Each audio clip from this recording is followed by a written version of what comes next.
And Zencastr is recording. All right. I love that the waveforms in Audacity and Zencastr are pretty close to identical. I love that. Oh, that is great. Yeah, that's very good. Okay.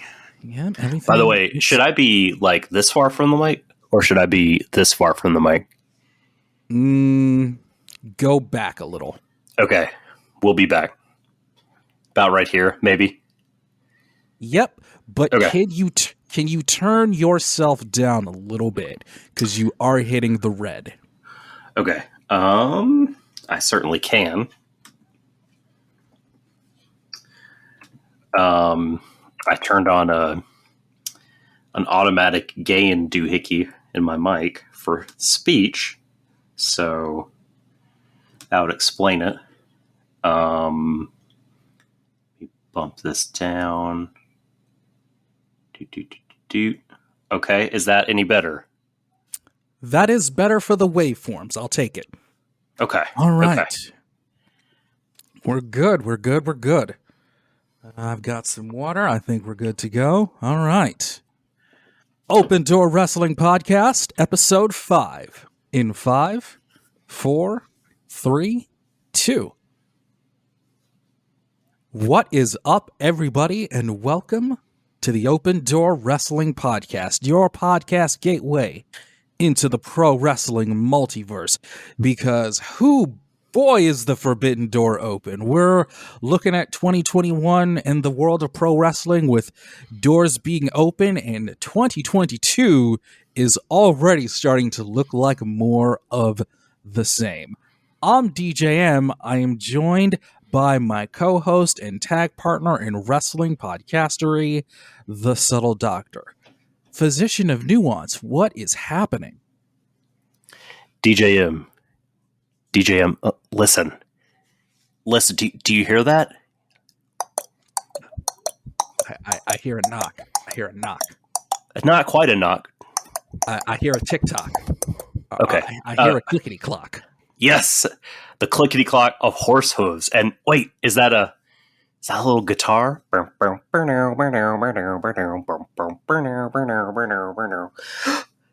Hangman Adam Page. He's coming through the open door. He is the new AEW World Champion. Hangman Adam Page has come through. He broke through. He defeated Kenny Omega at Full Gear, and we will talk about that and so much more in the world of professional wrestling a little bit later. And yes, folks, Doc and I might have a little bit of contentious conversation later in the show. But first, we're going to start off with our stocks. This is the part of the show where we talk about people or things in professional wrestling that we think are on the rise, on the fall, or things to look out far ahead to see what we might want to invest in the future. We're going to start with our stocks up. And Doc, I'm going to let you go first because I really want your reaction to mine. So let's let you go first. What's your first stock up? Well, I thank you, by the way, for allowing me to go first.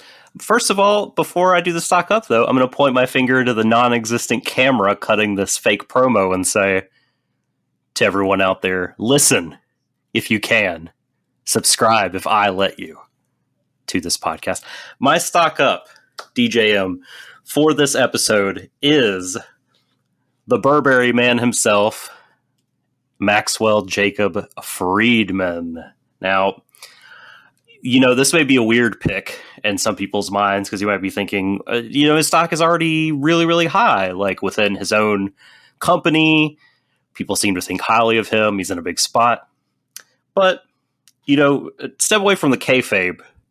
And, over the last, couple of years, conversation about MJF has been, like the book on him is, for the people that like him anyway, he's great on the microphone, but in the ring, he needs work. He is not up to par. And so maybe if he can become an average professional wrestler, he'll have a really nice career because his other strengths can carry him far. And I just think that, like, the last couple of years, the man has just gotten so much better in the ring. And that was all evidenced and culminated in his match with Darby Allin this past weekend at Full Gear, which I am totally in line with Uncle Dave. By the way, if you were on Twitter yesterday, which was Friday as of this recording, you saw people Dave Meltzer, for listeners. That's right. Wrestling Observer newsletter, Dave Meltzer, preeminent and sort of really highly respected wrestling journalist. He gave his Full Gear match star rankings, and people take these really, really seriously, probably more seriously than they ought to. And he gave this match, the Darby MJF match, 4.5 stars.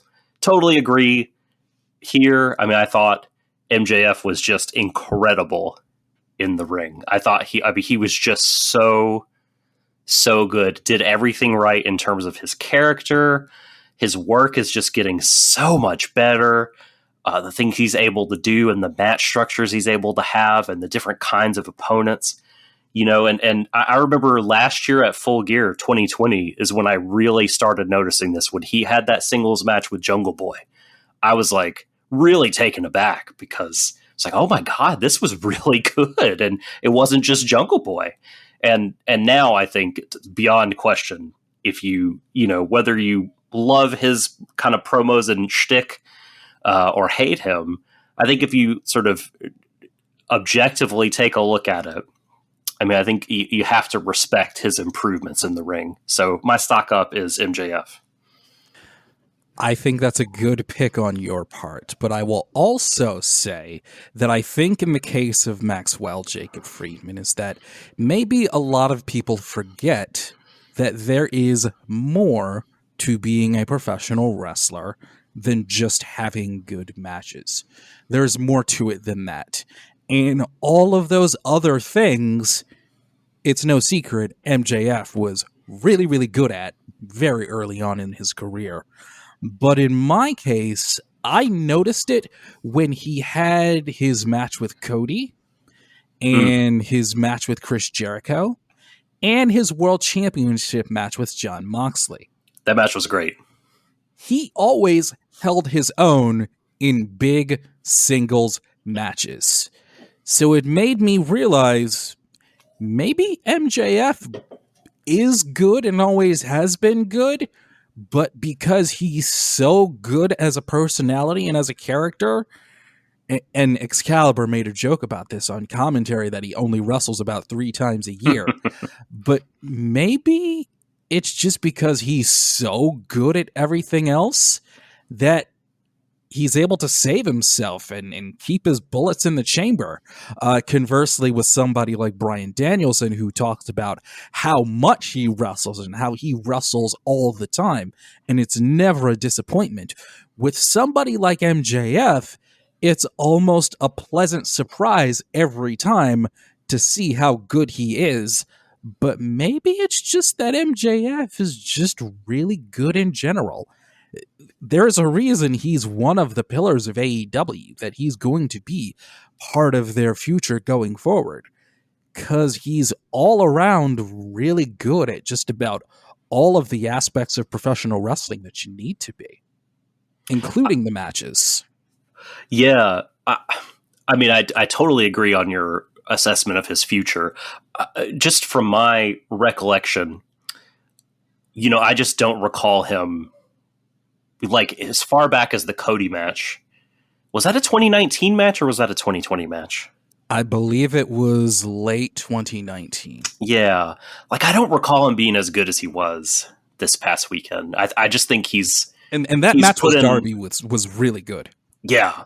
Yeah, I just feel like he's put in a lot of work to better himself. And that promo on Dynamite, the pre-tape, I should say, not the Punk confrontation, but the pre-tape with when he, you know, was talking about his knee injury, like, you could really tell, like, this is a man who wants you to know. Like, he knows he just did something that people didn't think he could do, and he wants you to know it. He is proud of himself for putting in that work, and he wants to be thought of as a great all around wrestler. And like, you know, I mean, I think he's on his way for me if he keeps having these matches. And I also totally agree that like it wouldn't fit his character if he's out there having great matches every week. Like, especially if the matches are really good. We already see people in the crowd, weirdly enough, with I Love MJF signs.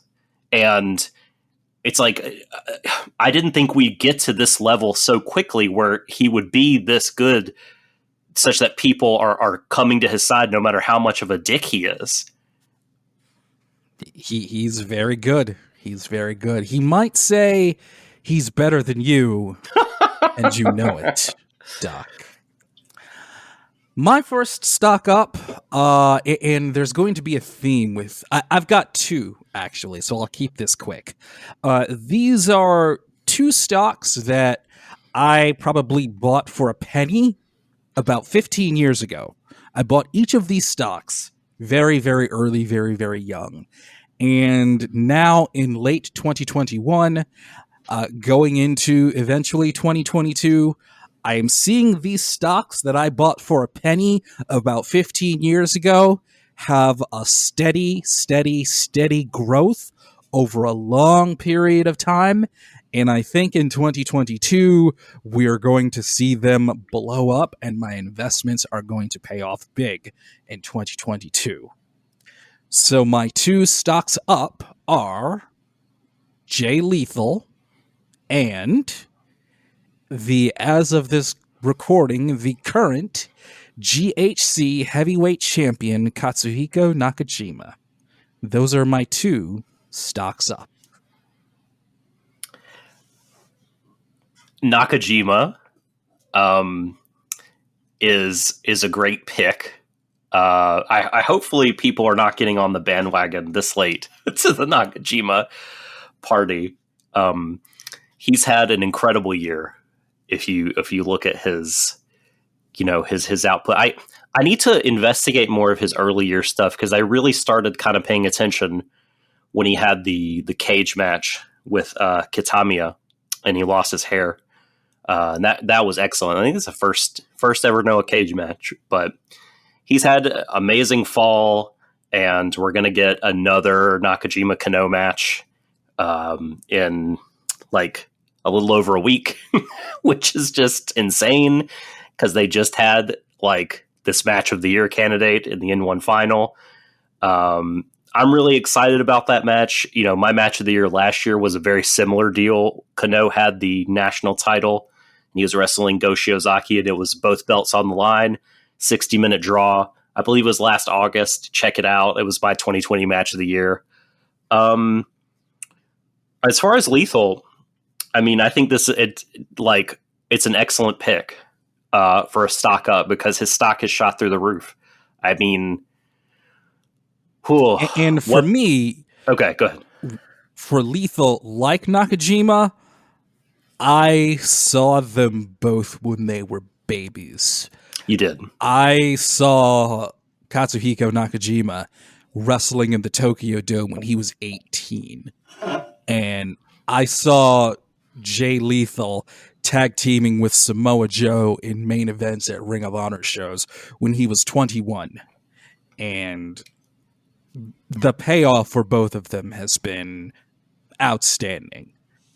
Especially because I saw Andy at WrestleJoy talk about how when it came to Jay Lethal, he didn't know how good Jay Lethal was, because he's been one of those guys that's been off of people's radar unless you follow Ring of Honor and have a knowledge of Ring of Honor. But he's been fantastic. He's had a fantastic career in Ring of Honor. He had a great run in Impact and TNA. And now that he's in AEW on a much bigger stage, it is so rewarding for longtime fans to see him in this position. And he got introduced on a pay-per-view in front of a global audience, and people reacted. That's very satisfying. To see him main event AEW Dynamite with Sammy Guevara and have that match, Great that's match. very rewarding and very satisfying as someone who has followed his career. Like with Nakajima, seeing the matches that he's having now and keeping up with his career for as long as I've been able to, it's very satisfying. And what we're going to talk about a little bit later in the show, like I said about going into 2022, I'm really high on Nakajima going into 2022. And we're going to talk about that later. Yeah, I mean, Nakajima, as much as we love talking about Hangman and we love the Hangman story, Katsuhiko Nakajima is my favorite champion in any company right now. The way he carries it, the way he carries himself and his matches, I just can't get enough of it. I'm so excited for his title reign. It should be amazing. And Lethal, Lethal's never been someone I've been super high on in the ring, and I always joke around sometimes and call him the math teacher because it's like his voice. If I close my eyes and listen to him talk, he just sounds like a math teacher. He's got that, the sort of professorial way of speaking that, I can't really do very well. But I have no idea what you're talking about, Soul Doctor. I have absolutely no idea what you could be referring to. I just love it so much. But I think it says a lot about who the AEW audience is that he's so over so quickly. I was really surprised that he got those reactions. And, I don't know if the online scuttlebutt and that kind of thing is something we want to bring into the discussion or not. But I think you have to say that discussion really seems like it's a minority of people and it's sort of cordoned off. And everyone, at least at this first AEW show and at the pay-per-view, was super into Jay Lethal. And for like you said, someone who has been toiling away in Ring of Honor since he was a teenager, it's got to be rewarding for him, and it's got to feel good to his longtime supporters. And that match with Sammy was excellent. I haven't really seen a Lethal match I will admit to not having seen a ton of his matches, but I haven't seen a Lethal match that popped for me in that way, maybe ever. So yeah, congrats to the guy. So we've talked about our stocks up. Now we need to get to the part where we be jerks, and we go to stocks down. And we talk about what we're worried that might be losing some luster. Doc, what's your stock down? Well, we've talked about this before off podcast, but we figure we might as well get it out there and on the record. My stock down is Juice Robinson. Oh. Yeah. Really like Juice as a person. I have met Juice at a meet and greet. He was really fun, great to my kids. He let them hold the IWGP United States title, lift it, play around with it. Seemed like a super sweet guy. I complimented him on his G1 match with Kota Ibushi from 2018 or 19. Can't remember which year. Well, I think it was 18. But I have to say that ever since that feud he had with Jon Moxley pre-pandemic and the stuff with Finn Juice where they won the tag titles and then immediately dropped them again, during the pandemic, he's really felt like a lost soul. And none of the stuff that I've seen him in, this is going to sound like a condemnation, but I really don't mean it to be. It doesn't really seem like his heart is in it. It seems like he's just kind of going through the motions and playing at being Juice Robinson rather than embodying the passionate fire that is Juice Robinson that we know and that we love and we have seen him be and know he can be. And I just wonder, if he and Finley and even a guy like Jay White might in January, when contracts are always due, if they go elsewhere, because they all really, as a trio, seem kind of like, again, pretty lost since they've been out of Japan. What are your thoughts? I love Juice Robinson. Love him. And I've always felt like New Japan Pro Wrestling kind of took him a little bit for granted as a performer. I feel like he would have been a more than adequate long-term IWGP United States champion. He was all of the things that you would like in a pro wrestler. He can have a good match. He can cut a great promo. He can make you emotionally invested. He did all of the things that you want a guy to do, but he was always lost in the shuffle. The problem is, I'm not really sure where he would go. Would he go back to WWE? I'm not sure. Would he stay in New Japan because of how really they've used him, or rather how they haven't used him? I don't know. Is there a place for him in AEW? I don't know. In Impact, well, I mean, it's a place for him to work.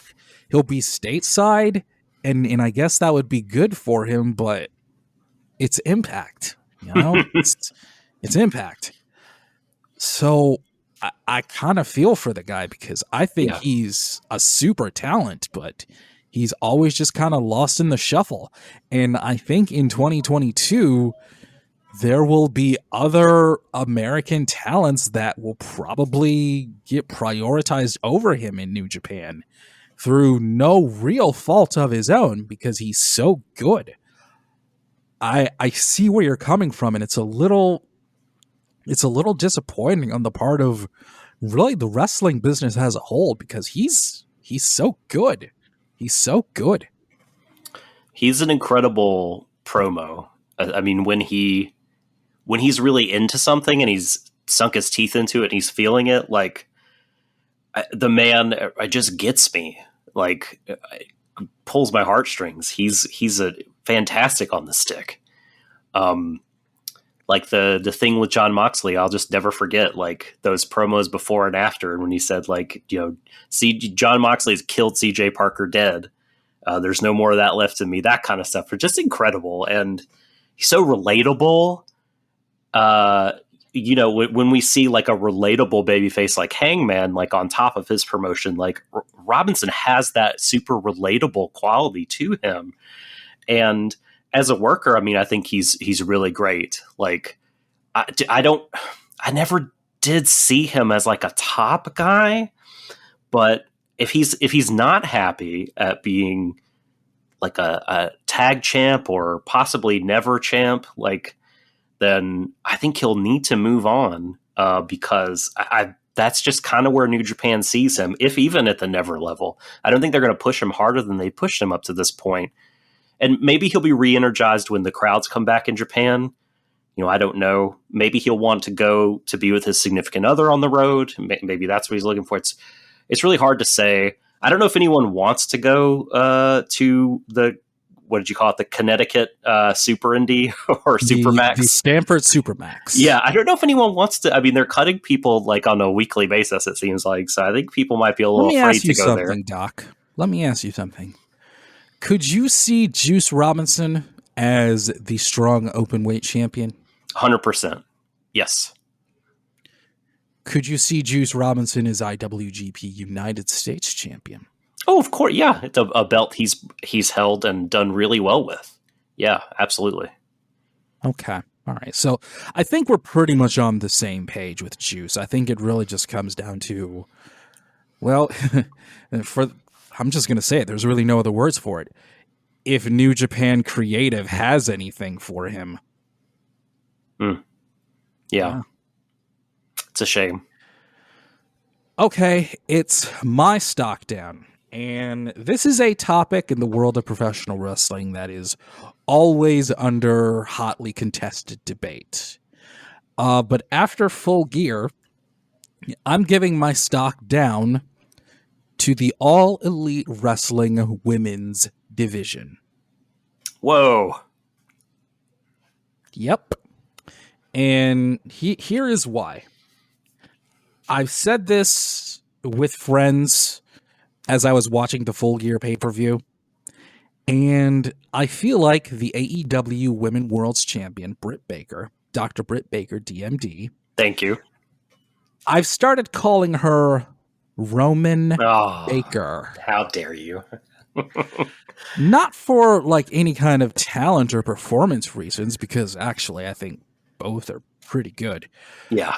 But I think we're reaching that point where Britt Baker has beaten everybody. And after losing to Ty Conti, who I thought would have been a really refreshing change of pace as the new world's women's champion, I'm kind of looking at the rest of the women's roster in AEW, and I'm wondering who is left that Britt has not beaten, that isn't like competing for the TBS championship. And even in that division, she's beaten everybody. So I'm kind Not of everyone. looking at not Jade Cargill, but she's going to be TBS champion. Well, not Jade. She hasn't beaten Thunder Rosa. Thunder Rosa, true. Okay. That's the money match. Yeah, but that's still a ways away if you think about it. Yeah. So I'm just kind of looking at, in between now and whenever the next big AEW pay-per-view is there really anything for Britt Baker to do with the Women's World's Championship? It kind of feels like we're in a Roman Reigns situation with her. Interesting. So I think it's funny that you say that. I feel like she's barely been champion, which she's been champion for 6 months. How many defenses has she had? She's beaten Ty. She's beaten Ruby. Oh man, is that a it? Lot. She's beaten Nyla Rose. So at least those three. She defeated Sheeta for the belt, but Sheeta's never got her title rematch, and they've built her well through this tournament. But I feel like Sheeta's big match is with Serena Deeb rather than Britt Baker. I think the thing that they could do with Britt is turn Jamie Hayter and have Jamie challenge her at around the first of the year at like either Winter is Coming or but it still the feels big TBS like, show. Doesn't it feel like it's still pretty new with Jamie Hayter and Britt Baker? It still feels pretty new. It does. However, they have, like, even in a more subtle way than with MJF and Wardlow, they have planted a few seeds. Like, if, for instance, this past week, she was not wearing her DMD t-shirt. And, Rebel was. Her body language is a little bit different. So I feel like they could ramp that stuff up parallel to, like, the dissolution of the Elite. That kind of is a slow thing. And it'll take a few weeks. Maybe Britt just won't wrestle for a while. And the focus of the women's TV matches will be for this TBS it's also title. Very Roman Reigns-esque. Just saying.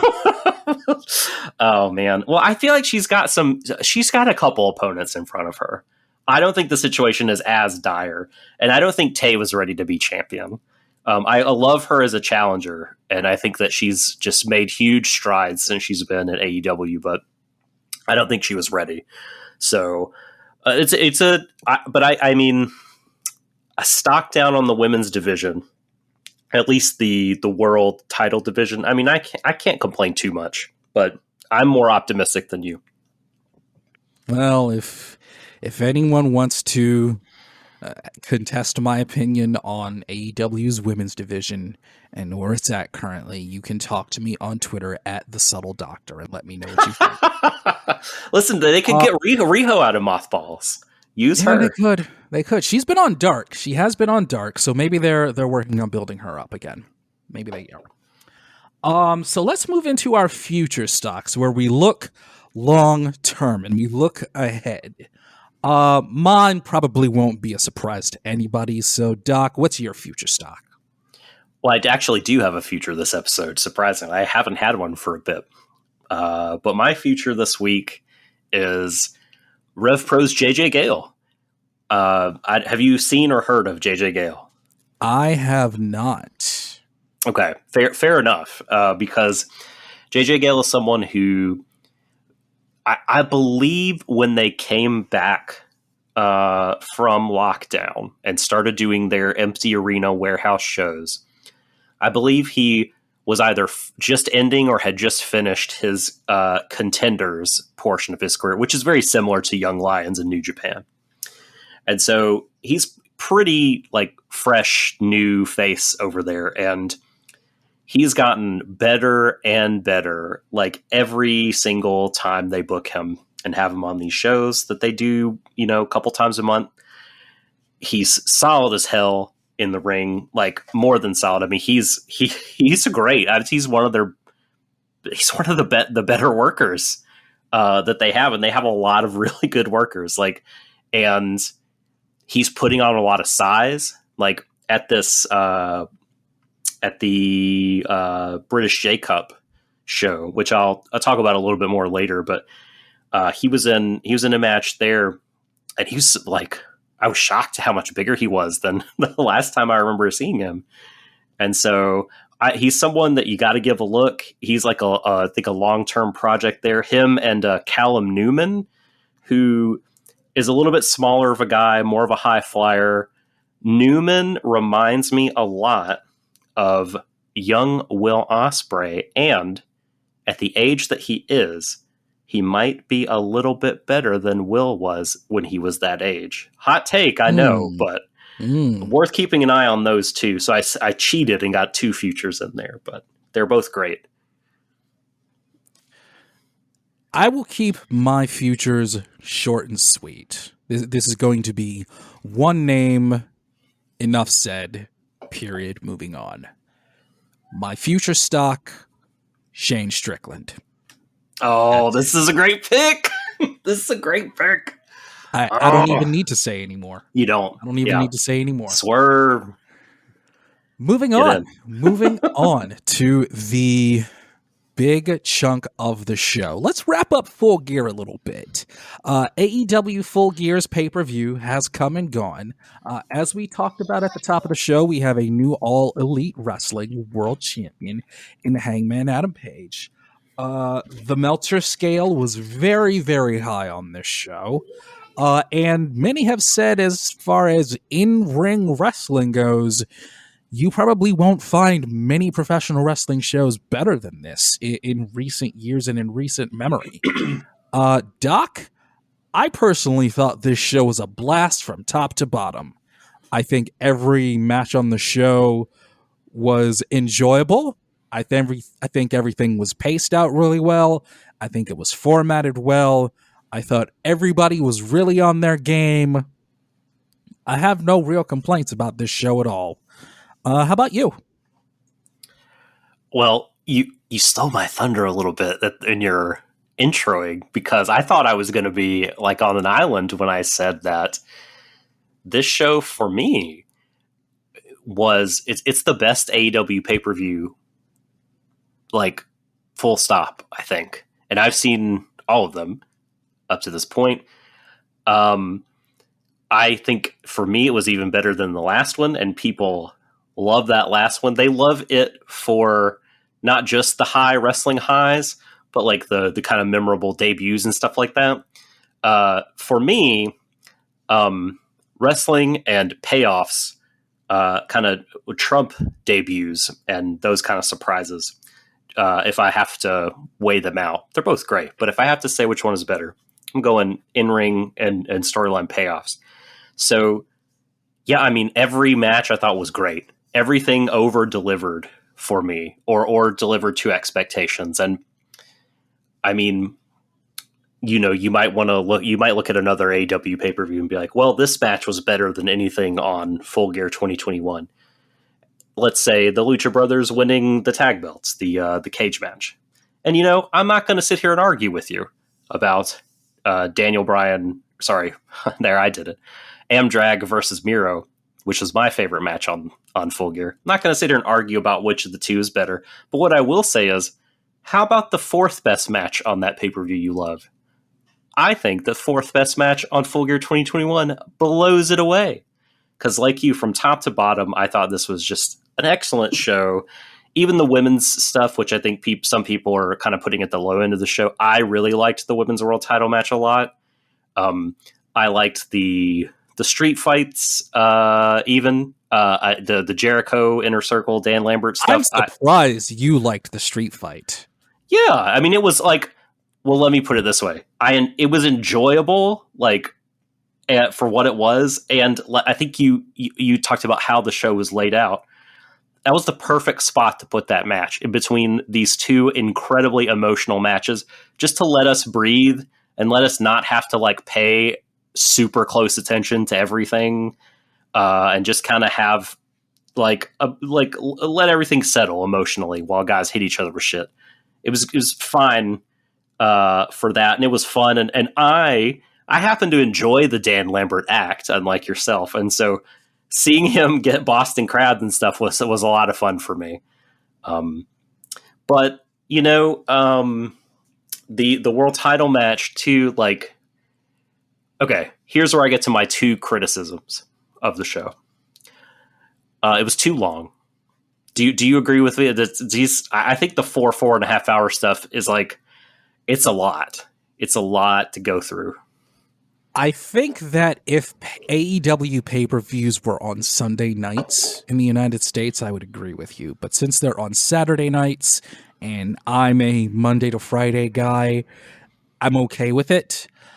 Also, number two, I have always been someone that will say, if you can put together an entire wrestling show that is just one banger after another, after another, after another, and it just, by circumstance, ends up being a 4-hour show of nothing but awesome wrestling, I don't get mad at that, because I remember back in the day, some of those old Ring of Honor shows back in the day, with a lot of people that were on this pay-per-view, they would start at 8 o'clock and I would be leaving at about midnight. I would be a little bit tired, but I would also be leaving completely satisfied. And I left this pay-per-view completely satisfied. I left my friend's house a little bit after midnight, but I felt like I got everything I could want from a wrestling show. I got a 5-course meal, and I'm not going to complain about a 5-course meal. I'm just not. That's me. Yeah, I mean, it may seem churlish on my part. I guess the steak in the 5-course meal is a little thick, is all I mean. Like, sure, you know, it's tough for me. I mean, I don't mind staying up late. I think it's just like the 4.5 hour time commitment to sit and watch a thing. So I usually have to break up. I mean, I usually break up Dynamite. Like, my life is such that it's difficult for me to sit down and watch anything along more than a couple hours. But, and I guess also from the point of view of the wrestlers, like, you know, it could sort of suck if your match gets stuck in the like void of like the like 4th match on the show or 5th match on the show, when people are tired, when it's not the main event. You know, you might not get the reaction that you kind of deserve. Like, I remember thinking that of the Britt Baker Ruby Soho match from last pay-per-view, that like fans were just so tired out that like it didn't really seem like I just thought they would be more over, but I couldn't blame the crowd after 3 hours of going ham that they couldn't go hammer. So I don't know. I feel like there were a couple things that you could have cut from this show. Don't you do it. Don't you do it. Don't you do it. The can they coexist the match, I feel like you could have cut from this show. The strange alliances that could have been a Dynamite main event. Oh. And I would not have been sad about that. And as much as I enjoyed the Jurassic Express versus Super Click, that didn't need to be on the pay-per-view. That just felt like a get everybody on the show kind of a match, and it delivered, and I enjoyed it. But did it need to be there? I don't think it needed to be there. And you cut the show down to about 3 hours with a half-hour pre-show. I feel like everyone's happy. I don't feel like anyone's going to complain about that. Okay. Should I let you respond or should I continue? I'm not gonna fight you too much on either of those matches, even the tag team match. I do think that the Falls Count Anywhere match was especially good for the Jurassic Express to be on pay-per-view, but I can understand where you're coming from. I don't mind a 4-hour show if it's an awesome show. If it's a 4-hour show with a few lulls in there, then I will say, yeah, it's a little long. But for me, Full Gear was just all killer, no filler. So it's hard for me to really hate on that. Yeah. Overall. Last thing I'll say about it is the world title match. Oh boy, I'm going to sound like I'm talking out both sides of my mouth here. Just shocker, I know. Okay, I loved it. I loved the match itself. I love the conclusion of this saga, that has been at the core of this promotion. You put it so well the other week when you said Adam Page is the protagonist of All Elite Wrestling. So this was like the climax of this arc of his. And the match was great. I watched it twice. It was even better the second time. But I think I wanted to feel it more, man. I don't know if I felt it as deeply. Like, I thought I would feel it more. Like, just that deep the recesses. Well, let me ask you a question then. How much All Elite Wrestling do you watch? I've seen every Dynamite and every Rampage and every pay-per-view. Okay. Oh, okay. And you didn't get that from Hangman winning the title? I got something. I'm not saying I got nothing. But, I think I just expected, just more feeling from me. And I don't know exactly what they could have done to get it. You know what I mean? So I feel like I'm being super unfair. Maybe... this is crazy. I mean, I don't know if maybe having him lose and work more than down the line I would have felt more. I don't think that's right, though. I think this was the right call. Maybe I wanted him to kick out of the one-winged angel and be the first and only person to ever do that. I think a lot of people were looking for that. Sure. But I don't think you're wrong there.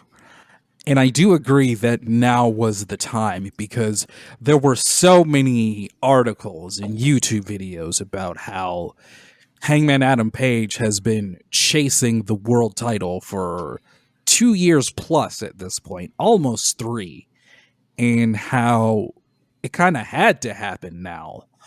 Otherwise, it would, in my opinion, reach that point of, well, if not now, then when? Instead of you're supporting him and going along with it.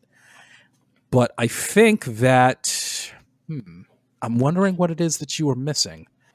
I don't know. I think that maybe the not kicking out of the one-winged angel might have done something for some people. I don't think you're wrong there. And I can't kill him for that. I mean, the move has been incredibly protected, and I love that it's protected. So I'm not really upset that that's not what they did. And I know maybe it's a me thing because, like I said, I loved the match. I think I just love it so much in my head, and maybe it's from sort of, I don't know, me being quote unquote smartened up all these years and kind of figuring this was going to happen. And I'm not like a kid sitting in my seat, truly not knowing what's going to happen and living and dying with everything. And, just being that much more, maybe it's like, you can never go home again. You can never go back to that place. But I don't want to be like an asshole and unfair. Cause again, I really, really, really liked it. It didn't hit the depths that I thought it would emotionally for me. It did hit. and I'm super happy for Hangman. And frankly, I really, really enjoyed the Dynamite following and his, like, I think some people were a little bit like, oh no, like, what now with Hangman? Like, everything that has defined him has been this chase. And I don't know, I kind of really, really enjoy seeing him now. And once again, succeed. It tells me people still do not have confidence in AEW to craft a story. And that's weird to me. It is. Because they took wrestling fans on this ride with Hangman for so long. And you really think that they don't have the next chapter ready? Really, guys? I think that they think it just won't be compelling, or that it'll kind of flop now, a la, Dusty Rhodes or something, now that he has the title. But I have a lot more faith, and I really am excited for him with the title, and to see Hangman, a confident Hangman. You know what I mean? We've seen so long an insecure Hangman, and one that's been defined by his failures, and I'm just really, really pumped to see one that is vibrant and confident and alive. Agreed. Moving on, because we both liked Full Gear a lot, there was something that we talked about last night, Doc, that I just wanted to get a quick bit out. And please, everybody, if you have an opinion on this, I'd really love your opinion. Let us know at Open Door Rest Pod on Twitter, or send us an email, opendoorrestpod@gmail.com. This is one I want to throw to you, Doc, and to you, everybody out there listening. One thing that I've always talked about for years and years is how I kind of have this little bit of fascination with Lucha Libre. And one thing that's always kind of stuck out to me when it comes to Lucha Libre is how they do not branch out to the rest of the world of pro wrestling the way other parts of the world do. They don't branch out to the United States the same way Japan does. They don't work with European promotions like Japan or promotions in the United States do. They don't have a lot of wrestlers from other parts of the world. They have some, but not many. And usually they're short term. And that brought me back to another question. Given where we are right now, and how people want to see women's wrestling ascend, and how so many wrestling fans have an appreciation for the aesthetic and the culture of Lucha Libre, I can't help but wonder, why are there not more luchadoras crossing over into the larger world of wrestling? I feel like there should be more. One of my favorite women's wrestlers of all time was the Dark Angel, Sarah Stock, who, before she became a trainer at the Performance Center, was a long-time popular luchadora in Mexico. She had a brief run in Shimmer. She was great in TNA, multi-time tag team champion with Taylor Wilde. Also, I believe she was Knockouts champion once before she became a trainer at the Performance Center and then left WWE. And there's also been a couple of other luchadoras here and there that have caught my attention. And I wonder, one, why luchadoras don't cross over as much, and two, why not masked luchadoras? Because we all want to support women's wrestling, and number two, everyone loves the history and the tradition of the mask of Lucha Libre. The person that I've talked about a few times is Lady Shani in AAA. And I've said over and over and over again, how has she not broken through to the United States yet? How is she not getting booked in Japan yet? And I wonder that a lot about luchadoras in Mexico. Like, what is there with that isn't breaking through, I wonder? I mean, this is a good question. Do you think it's just to do with like the barrier to maximum relatability that is the mask? Possibly. I don't think that's a complete hindrance because look at how popular Penta and Sure. Phoenix are. Hmm. You can take another example.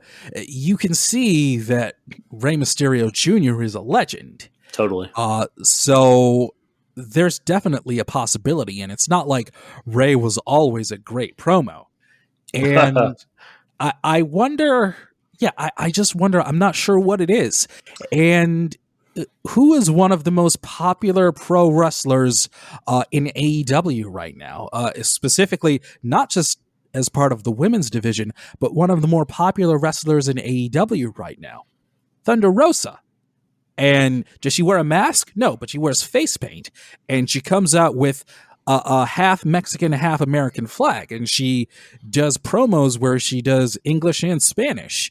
So I do think that there's room for luchadores in the larger world of pro wrestling. Don't you think?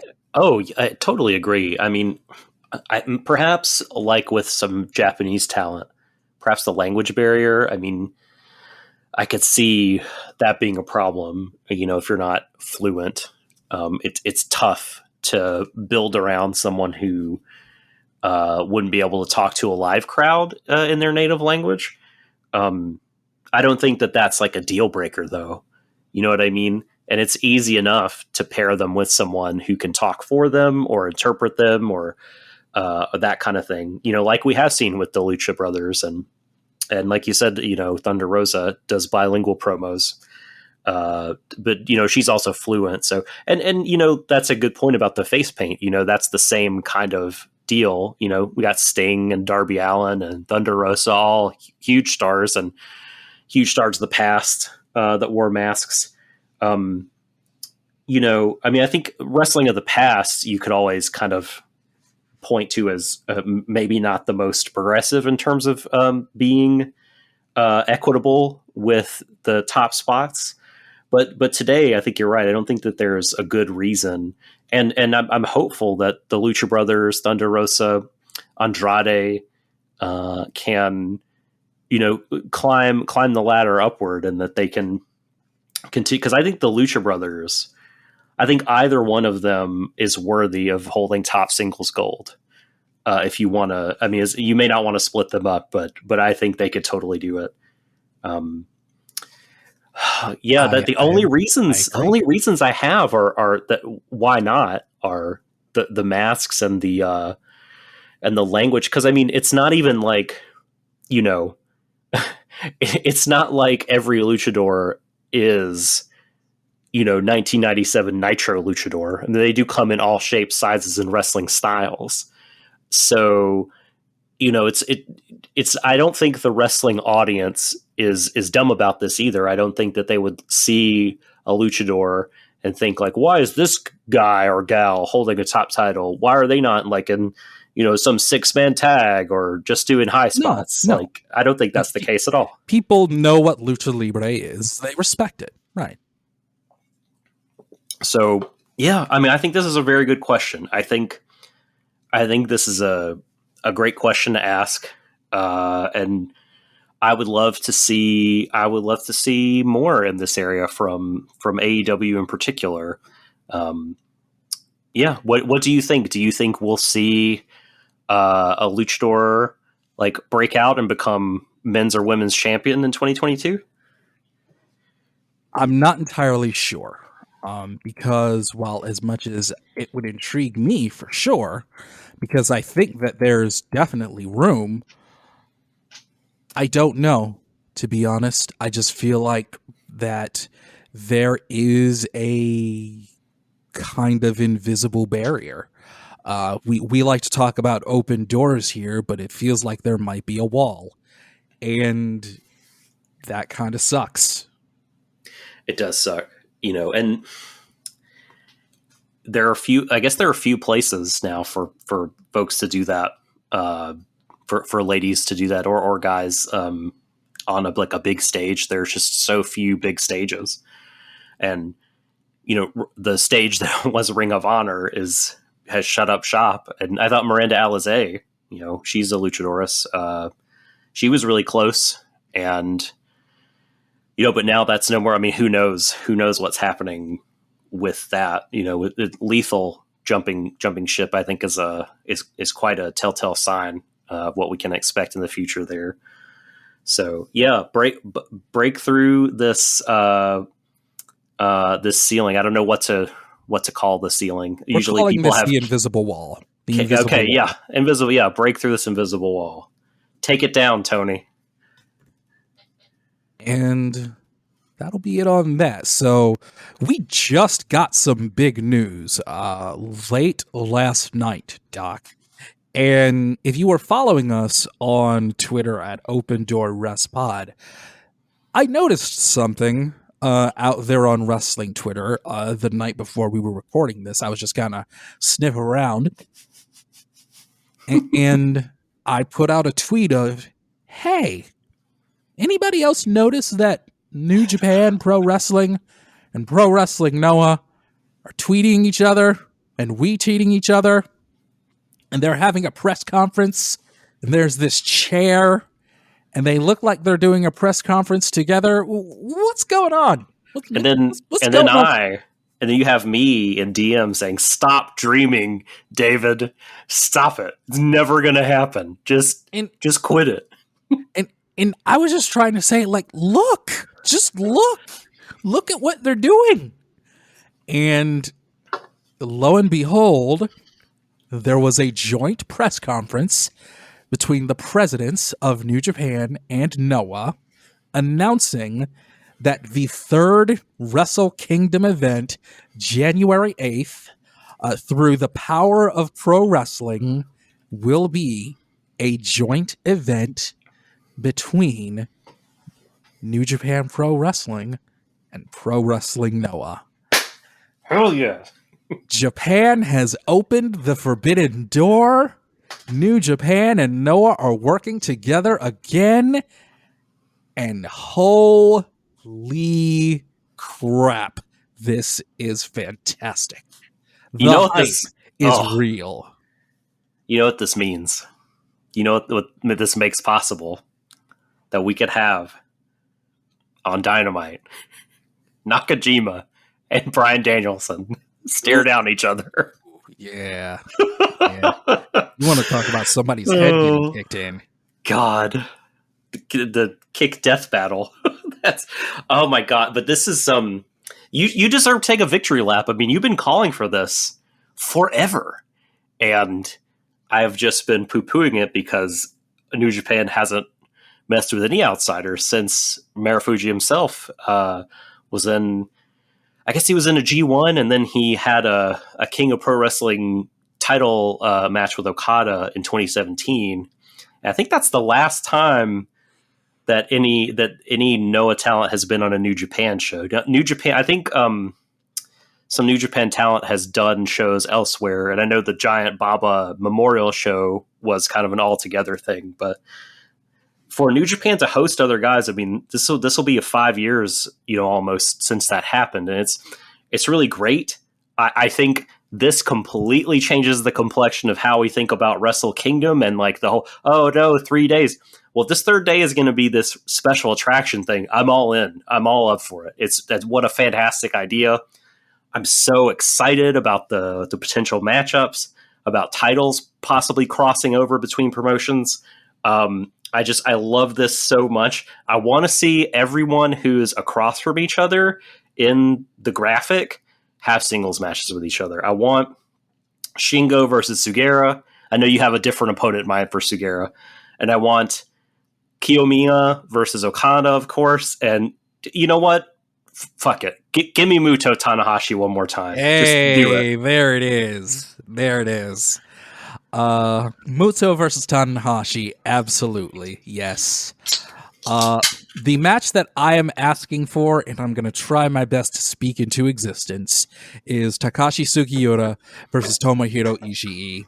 because just the thought of those two tough bastards just ramming heads just excites me on a level that I'm not sure I can put into words. For me, Shingo Takagi versus Katsuhiko Nakajima, that's a money match. That's a money match. Yeah, and I'm especially interested in what Kenta would do. I'm just curious about what Kenta would do. Oh my god, I didn't even think of that. Holy shit. Kenta Marufuji, it has to happen, right?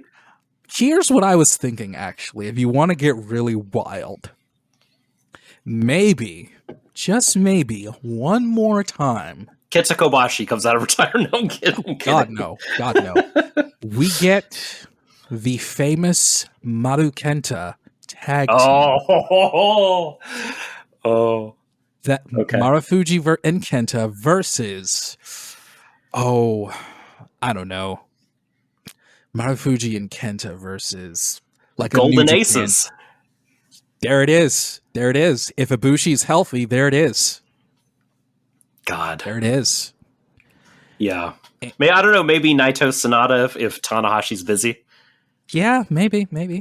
The match that someone on Twitter not that long ago did like a GIF generator that was kind of a randomizer of New Japan guys and Noah guys, and the match that I selected would be great, but unfortunately they're both out on the injured list, and it was Go Shiozaki versus Tetsuya Naito. And when I saw that, I was like, oh, that'd be great, but oh no, they're both injured. So yeah. I think Naito's back, right? Isn't he in World Tag League? I'm not sure. I think so. You could tell we haven't been watching World Tag League. But yes, this news just broke, guys. This news just broke. Yeah, Naito is he is in World Tag League, so thankfully that injury didn't keep him out too long. Okay. So, yes, this show for New Japan and Pro Wrestling Noah, I think this might be the show that has me more excited than any of the other shows at Wrestle Kingdom. Because, I don't know, for listeners of this podcast, I'm not exactly in love with Wrestle Kingdom's first two nights right now. Just the way things are looking. But this is looking exciting because I love Pro Wrestling Noah. Doc loves Pro Wrestling Noah. We love Pro Wrestling Noah here on the Open Door Wrestling Podcast. And if this gets more eyes on Noah, then I'm all for it. It's such a smart move by Noah. Holy cow. I mean, and you have Kaito Kiyomiya up there just saying it, just to be like, look, I said this shit a couple years ago that I challenged Okada and want to take down New Japan from the catbird seat. We're doing it right now. This is when we switch places as company. So like, yeah, boy. At the press conference, who was there representing Noah? It was Kiyomiya. And who was there representing New Japan? It was the ace, Hiroshi Tanahashi. The thought of that in my head. Ooh, Tanahashi versus Kiyomiya. That would own. Ace versus Ace? Ooh, yeah. You could see it. Ace. You could see it in their faces and their nose to nose. Like Kiyomiya is just all like bulldog. Like he wants it. He is just up, and Tanahashi looking down at him smug. Oh, you'd love to see it, man. Oh, okay. Who does Kano get a piece of? I like Kano Shingo, but I won't take Shingo away from Nakajima. Who from New Japan? Do we go Kano Ibushi?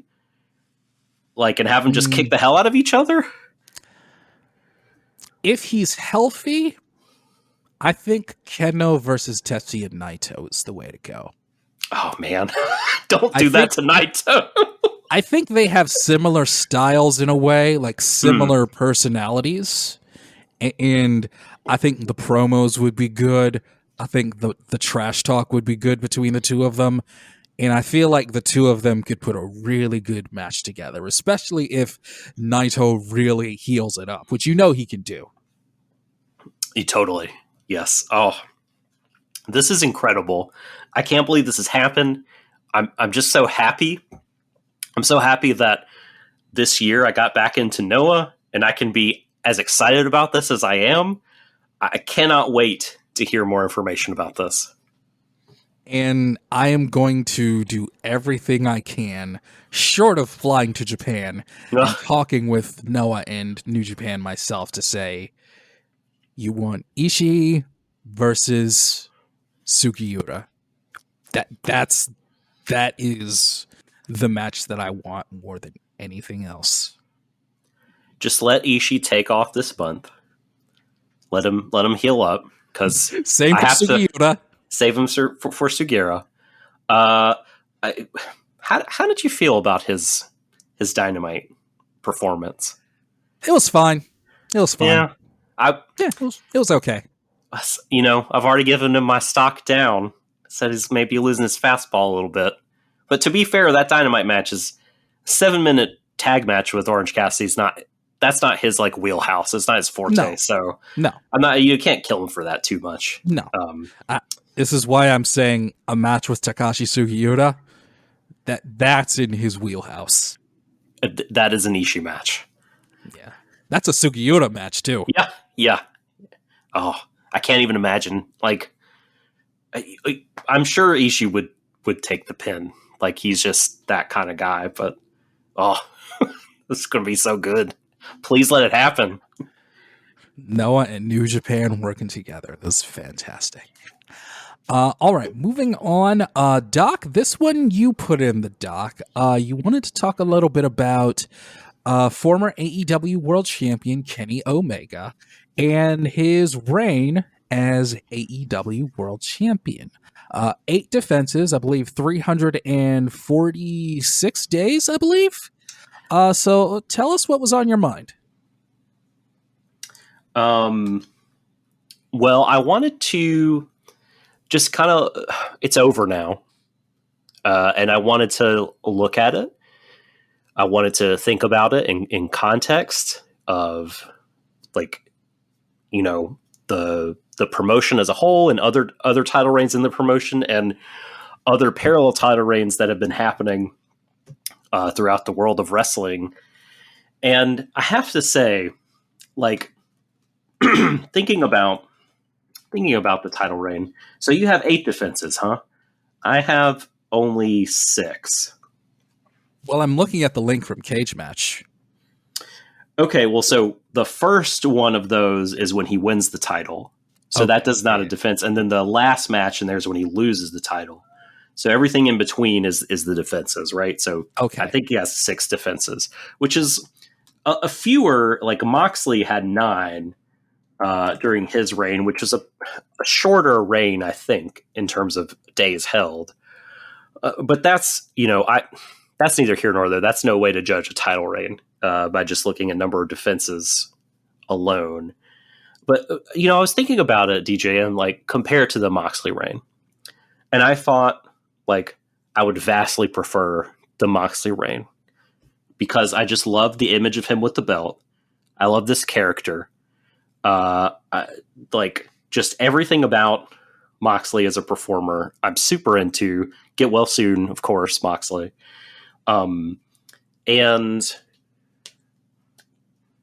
oh, by the way, not to sidetrack us too much, but isn't it interesting that the Danielson stuff from Dynamite could have been Jon Moxley? Do you mean that it would have been Danielson challenging Jon Moxley? No, Moxley in the Danielson spot, potentially. If instead of Miro, it's Moxley Danielson, and they went with Moxley in that spot over Dragon, and you have Moxley turning heel. I see where you're coming from, because it felt like they were teasing that with Jon Moxley for a little bit. They have been teasing that, I think, before he left. So I think that that's something that could have happened, especially given how violent he can be. That would have been intriguing. Yeah. Now, to ask you about Kenny's reign, I know that Kenny's run as champion and his heel run has had some pretty strong polarizing opinions. So I'll ask you, do you think that Kenny's run as champion had too much elite heel BS shenanigans? No, I don't. I really came around on the character, the heel character. I think Kenny put to bed any of the accusations that he's not good on the mic or he can't talk or all he can do is work in the ring. I loved the character and what it became. I loved his relationship with the Bucks. I loved the whole elite faction and what they're about. And I think so what I was saying again before I got sidetracked by Mox, just looking at the matches themselves, because what sticks in my mind about the Moxley reign is like the MJF match, the Kingston match. But there's some stuff in here that was very meh, like the Hager empty arena brawl. He had a title defense against the Butcher on Dynamite one time. But the Kenny stuff, I was thinking about, he just had the 3-way. How disappointed was I in that 3-way? But these matches he had against Christian and Rich Swann and even the Phoenix and the Jungle Boy match. I mean, I think, he's got fewer defenses, but I really, really like his reign in the ring. I like to more to your point, the character. I don't mind the shenanigans. I think they were always warranted, and always helped protect other guys when needed, but he didn't always do them. He did beat people without the help of the Don Callis army a couple times, but that ended up being part of the story of how Hangman won and how he neutralized his backup with his really dark, disturbing threats. This thing ruined their lives. But I like this reign compared to the Mox. I think it's probably been my favorite AEW title reign of the three, and I'm very surprised. I thought I would prefer the Mox reign. And I can't really think of another great title reign this year, because New Japan has been in such a shambles with its title, kind of retiring one, bringing in another, champions getting injured, challengers getting injured. It's all kind of a mess, as we've noted. So, and the Noah title, it's great now, but the Keiji Muto had it for part of the year. So yeah, I love this reign. I've really been surprised when I take a look at it, how much I love the title reign. What do you think? I guess I'm of the opinion that I loved everything Kenny did. I loved his character. Don Callis did wear on me a little bit over time, and I'm glad that he was gone for a little bit because that helped freshen him up for a little. I think that Kenny's title reign, I think Kenny is a victim of his own success in a lot of ways, because he's done so much great wrestling that he has put himself in an almost unreachable standard of wrestling. And I think his title reign was pretty good in terms of matches, in terms of storylines, in terms of character and everything around him. But sometimes I feel like Kenny has such a high bar that no matter what he does, it will never reach the bar that he's capable of. And you can also factor in the fact that, as we now know, it's been well documented, he's been working hurt for a long time. Mm-hmm. And perhaps that was a factor too, that he's been working hurt for so long that he, to use an appropriate idiom, his power level has been limited. And maybe he, as good as he has been, was still hampered by injuries, and that's a testament to Kenny Omega. I loved the Christian Cage match. I think I liked the three-way with Orange Cassidy and Pac more than a lot of people, but I'm also a big Orange Cassidy guy. I didn't care for anything he did in Impact at all, but I think that's really more Impact than anything else. You didn't like the Swan matches? That was. I'm usually not one to put down a match when the ending is pretty predictable, but that one just really, I couldn't get myself into that one at all. Okay. I really enjoyed the exploding barbed wire death match he had with Jon Moxley, despite the ending. I think the matches he had with Phoenix in Mexico and in AEW were solid. I think overall he had a great run as champion, and I feel like it's just another testament to Kenny Omega's resume as one of the all-time greats. You put that so well that he has that topping himself is nearly impossible for him now, because so many of his matches are just these legendary things, and people see him wrestle and they're like, what? This is not all-time greatest match I've ever seen. But like me going back and reflecting on this, I think when people go back and look at his title reign, whether it's now or a year from now or whatever, they're going to be like, okay, wow, this was really good. Those Christian matches, I'm telling you, especially the pay-per-view match. Those Christian matches were so good. They were really good. That one in particular was one where I thought... Christian Cage, everybody. Christian Cage. Oh my God. Man. Got his first 5-star from Uncle Dave. Congrats. Christian's a legend. He really is.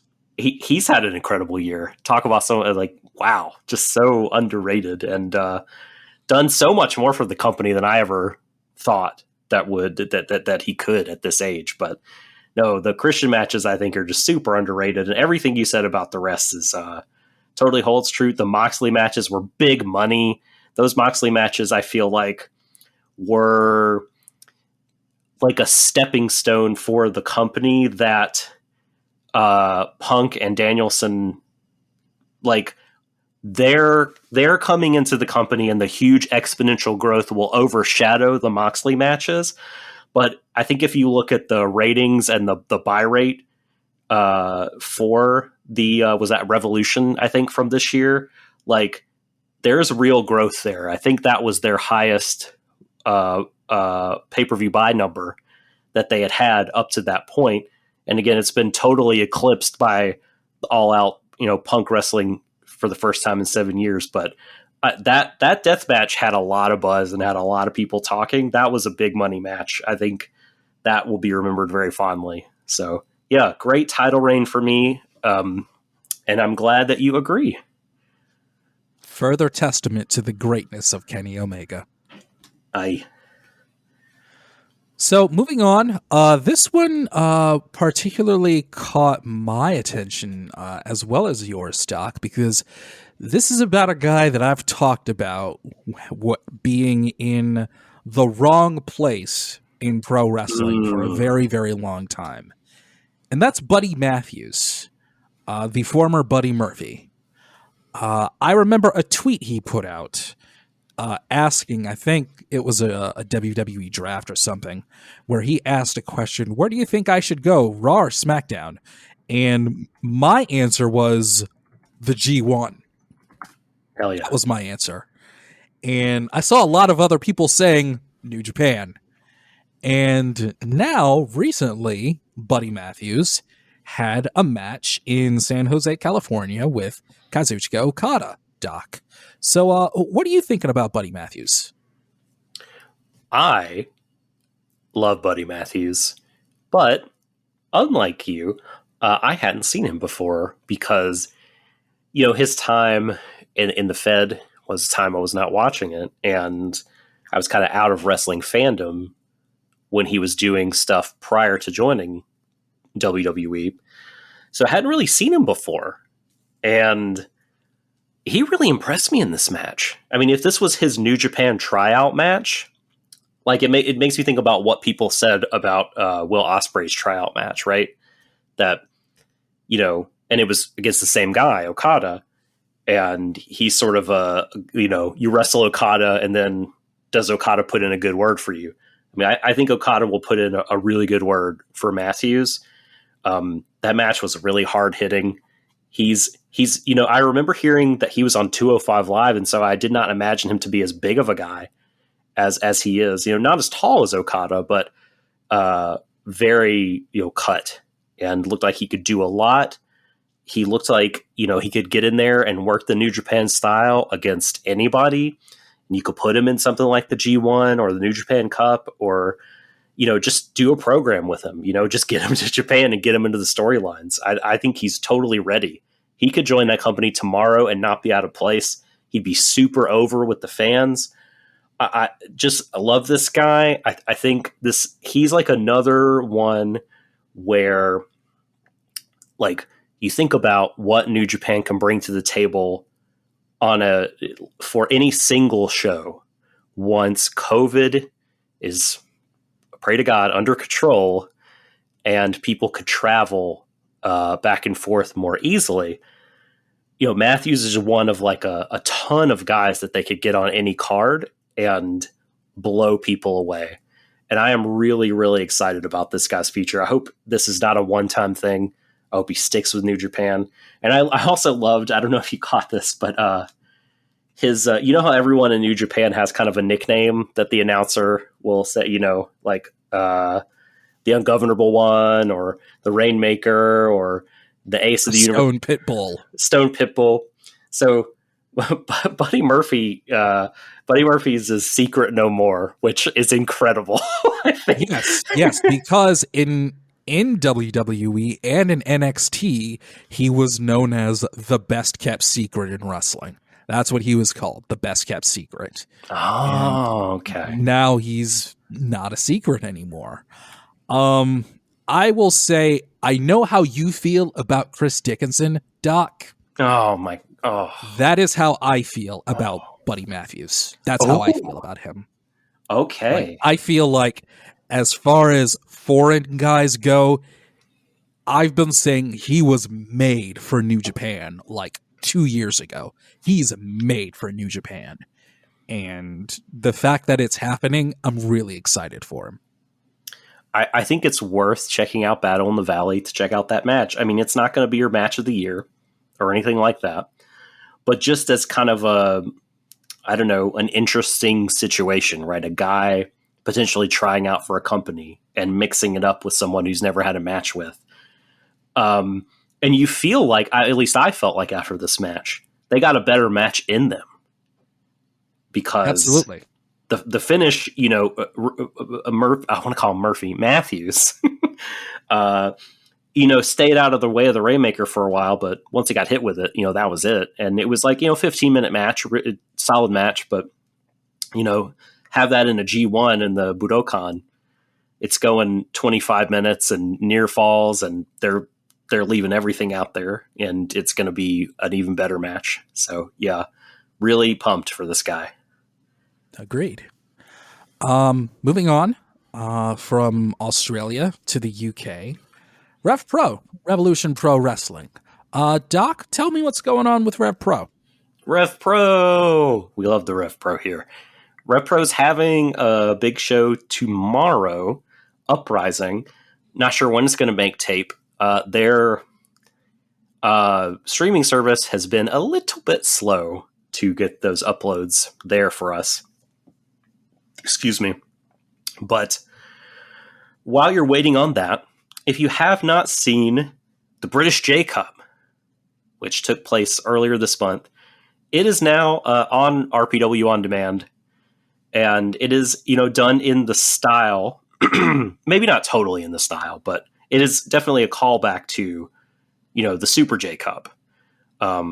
Junior competition, winner of their kind of it's a tournament and done in one show, and the winner gets a nice trophy and a shot at the Cruiserweight title. the way they did it on this show was they had 4 singles matches, and then the winners faced each other in an elimination 4-way. And do you know who won the cup, DJM? It was none other than the guy that I've been waiting for some major company to sign since March of 2021, Montreal native Speedball Mike Bailey. Speedball. Yeah. Really surprised. I mean, I was surprised that he won. Not because I doubt his ability. I love Mike Bailey.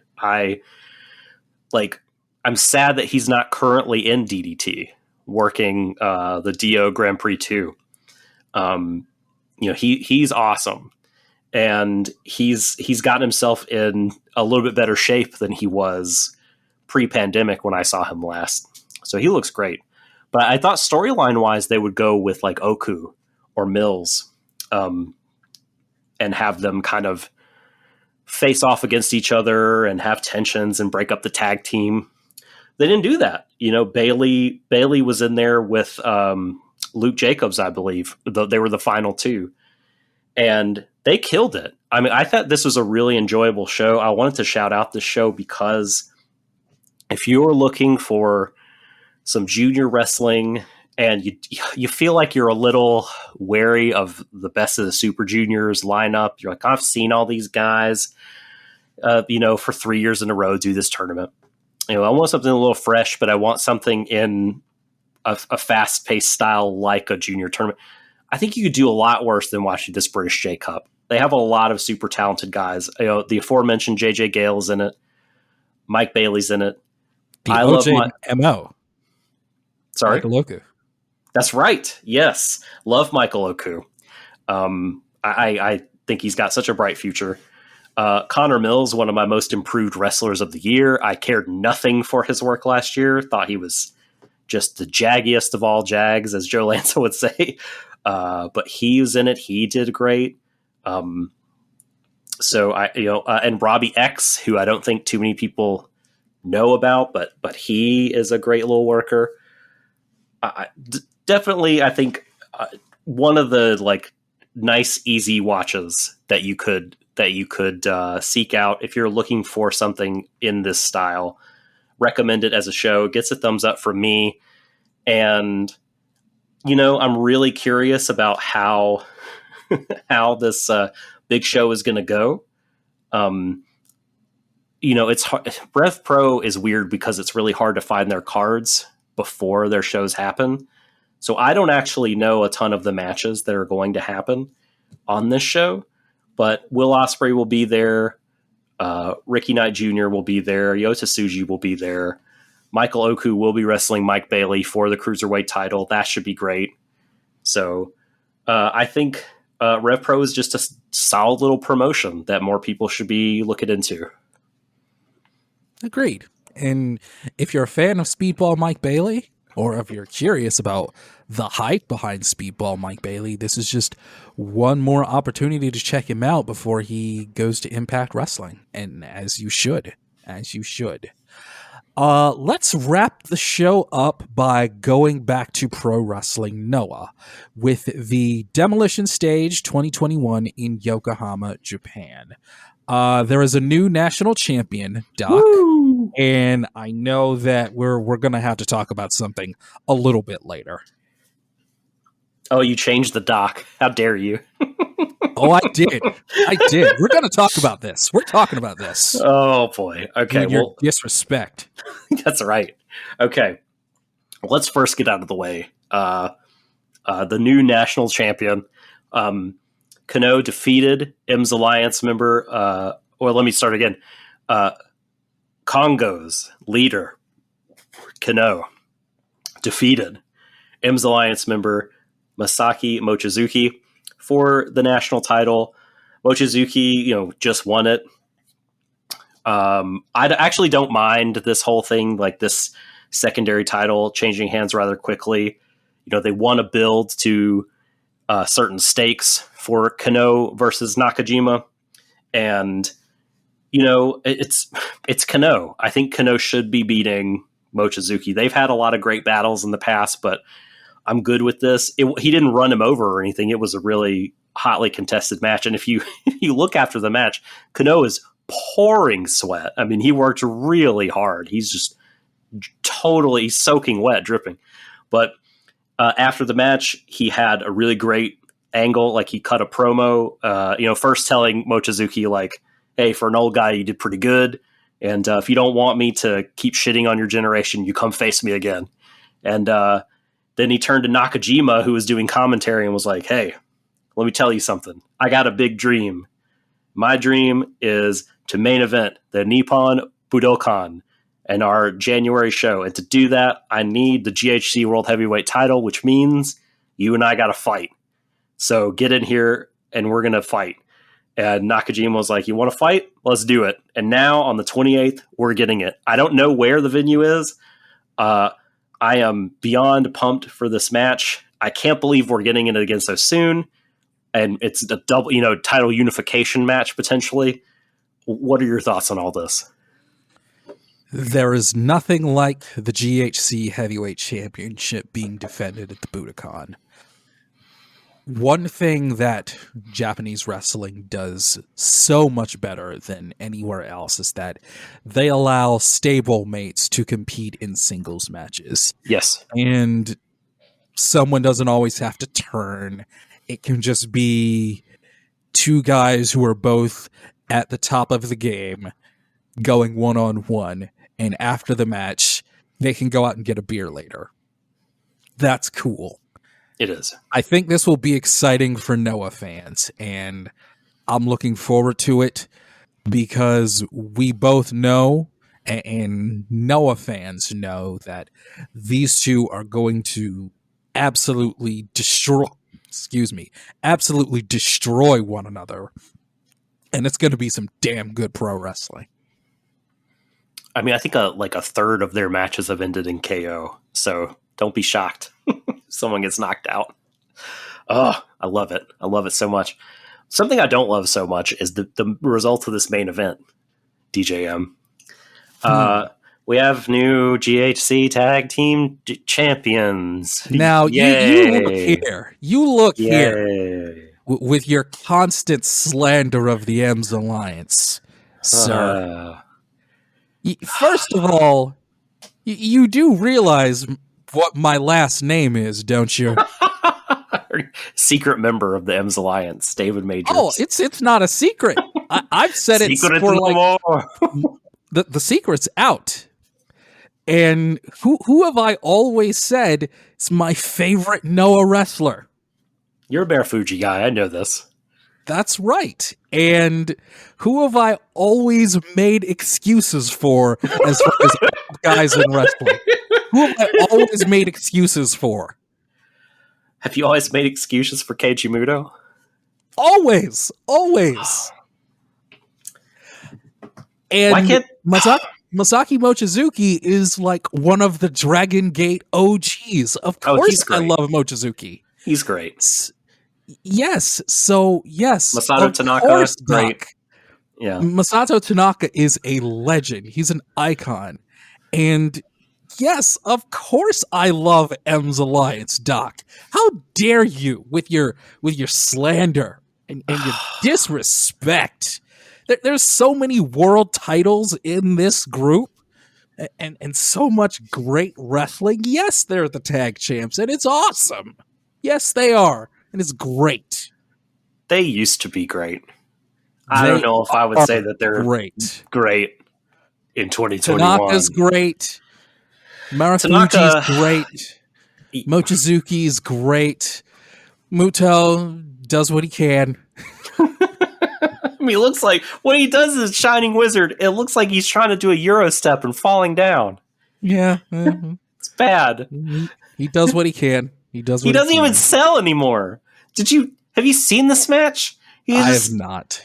He's just sitting there blinking when he's getting kicked. I'm not sure he could stand up. It's very hard for him to move. But like when he like winces and stuff, you feel like it's not because he's selling moves. It's because his body is just hurting because it's old. And I just can't believe that they took something else away from Kaito Kiyomiya and gave it to Keiji Muto. Now, thank Christ, Kiyomiya did not take a pinfall here. No, that's a positive. Kitamiya was pinned by Muto after like 3 Shining Wizards, 3 failed Euro steps. And, you know, it's such a bummer. It's weird, though, I have to say, like, those guys have had the tag titles for many, many months, and this is their first defense. I don't know what that means. If just the singles programs they were in are more important or what, but maybe, you know, if this means the tag titles are back in rotation and someone else can win them that will defend them more, that's fine. But I mean, how many times are we going to Tyler Blackify poor Kaito Kiyomiya? Like, I'm gonna have faith. I'm gonna continue. He dresses like Keiji Muto. It's weird. They will do the right thing with Kiyomiya. I will continue to have faith that they're taking the long road, not unlike Hangman Page.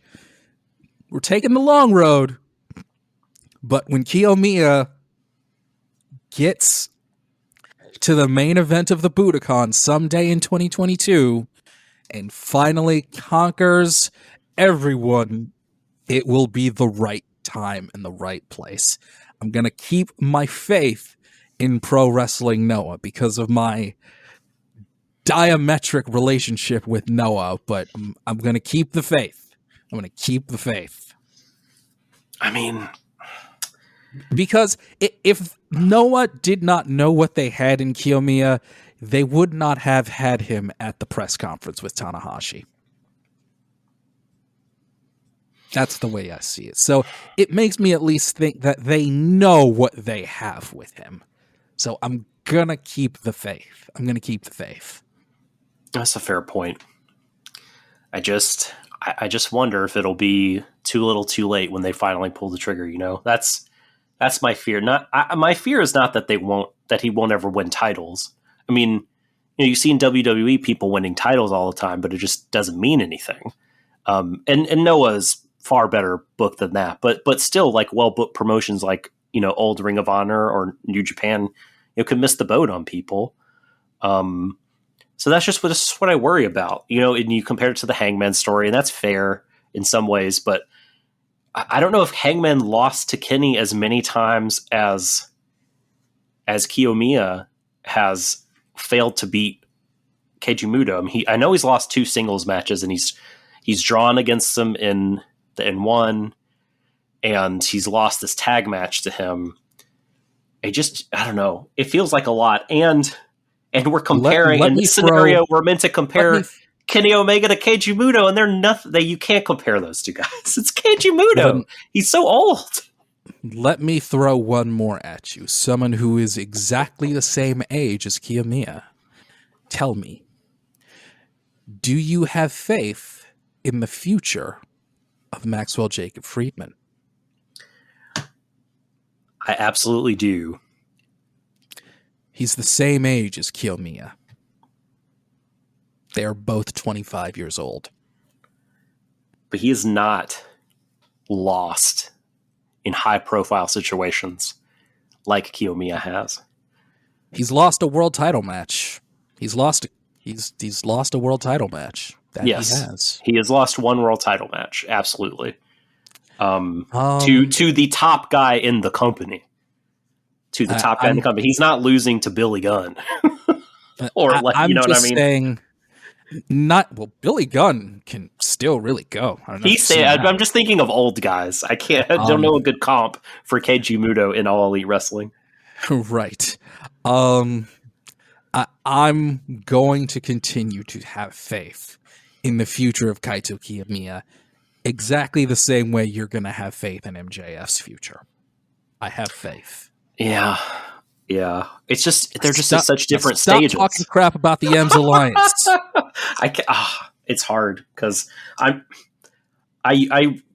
really want to like Marufuji, but sometimes, I don't know. He has matches where I'm just like, were you there? Did you wrestle? To be fair, in this tag match, he did fine. But okay, all right. They had to carry most of it. Him and Kiyomiya, they had to carry most of it. It's true. It's true. Yes. Hey, Kitamiya did well. He's another one who, he had to take this pinfall. He's an up and coming guy, and I hope, I hope he gets his fair dues at some point. I don't know how old he is, so I don't know how much time they have with him, but he's gotten some more high profile wins lately. I mean, he beat Nakajima in the cage this year. Well, there you go. Okay. I think we covered it all, Doc. I think we covered it all. And that will be this episode of the Open Door Wrestling Podcast. And as they say, Subtle Doctor, go home. That means you can wrap it up, Doc. Oh, okay. I didn't know what you were setting me up for. I gave you the signal to go home. Come on, brother. We got some work to do on our chemistry. Oh, that's my bad. Okay, so folks, this has been episode 5 of the Open Door Wrestling Podcast. DJM, if folks want to badger and bother you on Twitter about your wrestling opinions, how might they do so? Well, if you feel so inclined, you can follow me on Twitter at CallMeDJM, where you can see me talking about Star Trek, where I talk about that on the Promenade Merchants podcast. You can follow me where I'm talking about wrestling, where you can check it out right here, wherever fine podcasts can be aggregated. I also talk about music on the Record Breakers podcast, where a group of friends gather around to talk an album at a time, like a book club for music. And also you can check out the show that I produce for my two friends, Brandon and JVZ, Sports Odds and Ends, the show for the fly-by-night sports fan.